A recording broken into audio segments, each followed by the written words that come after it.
9:20. June is National Men's Health Month and Men's Mental Health Month. So how do we keep the guys in our lives healthy? Absolutely. Psychologist Dr. Saunders, the director of Center for Gender Health for Hartford Healthcare, is here with some advice. Doc, how are you this morning?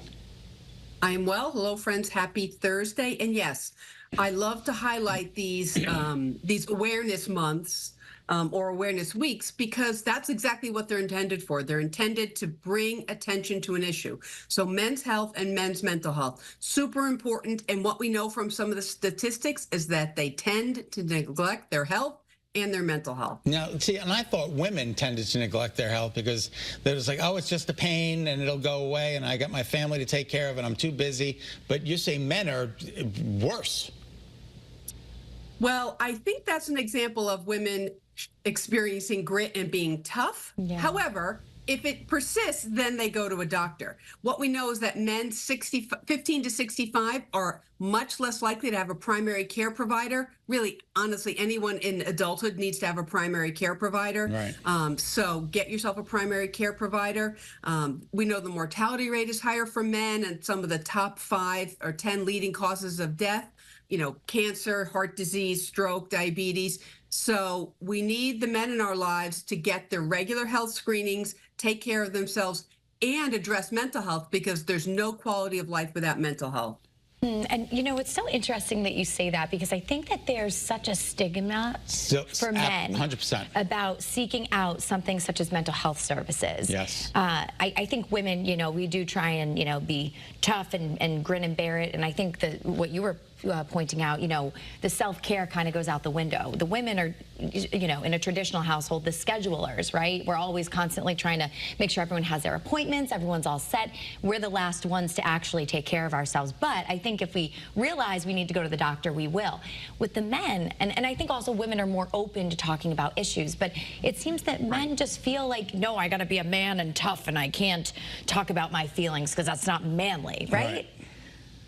Yeah, and that's what's really sad. I mean, that's why we talk about these things, because we really want to reduce the stigma around, talking openly about something that may be going on, or talking about your feelings. And I'm not talking about I feel happy, I feel sad, but when a male in your life, when a husband, brother, partner, friend son is experiencing a lot of despair, low energy, doesn't have any enjoyment in things they used to enjoy, right? When they're seeing, this has been going on for weeks and weeks and weeks, now into months, that is a sign that there's a problem, and we need to get them help, because we know that when you are severely depressed, you're not doing the other things in your life to take care of yourself as well. Yeah, the statistics, 31% of men suffer depression in their lifetime, and 9% of men have daily feelings of depression or anxiety. But only a quarter talk to a mental health professional. That's pretty incredible.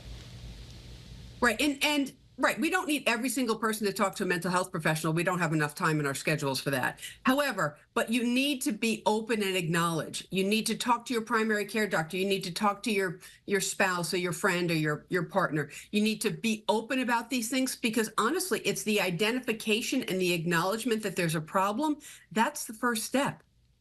Yeah, that's so true. And, back to physical health, we understand that prostate cancer is the second leading cause of cancer deaths for men in the U.S. That's really, really jarring. I didn't realize that. Did you? I did not know that. Right. So what we need is in this highlight of men's health and men's mental health, we need the men in our lives to get their regular health screenings, right? It starts with having a primary care doctor. That's what they're in charge of. They're in charge of all those regular health screenings. What we know is that those regular health screenings, whether it's prostate cancer or mental health issues, those regular health screenings save lives. You're absolutely right. I'm the type of person who literally runs to the doctor when something's wrong with me. I don't wait, but I did have friends who ignored their health for life, and they're no longer here. So that's sometimes the end result is really not good. Mm-hmm. Right, and see, that's the issue. These regular health screenings are meant to prevent bigger problems. If you're going to see a provider when your problem is months and months and months long or very severe, it's more costly and harder to treat. So the earlier we catch things, right, it's meant to be preventive. The earlier we catch things, the better it is, and actually it costs less as well. And speaking of catching things, back to mental health now, if you're a spouse, a partner, a friend, and you notice that a man in your life is struggling in some way, do you recommend, gently kind of telling them it's okay if you want to reach out to talk to someone? How would you handle that?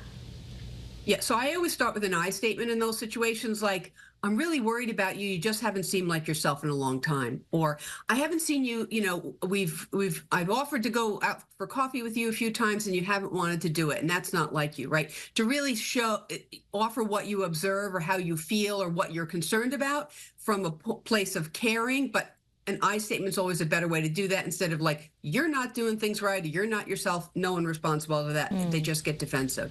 So I feel worried about you, or I'm thinking that I haven't seen you out in a long time. Are you okay? Right. So just finding ways to share your concern. All right. Thank you, Dr. Laura Saunders. We appreciate your time and your advice, your sage advice. Have a great day. Have a great day. You too.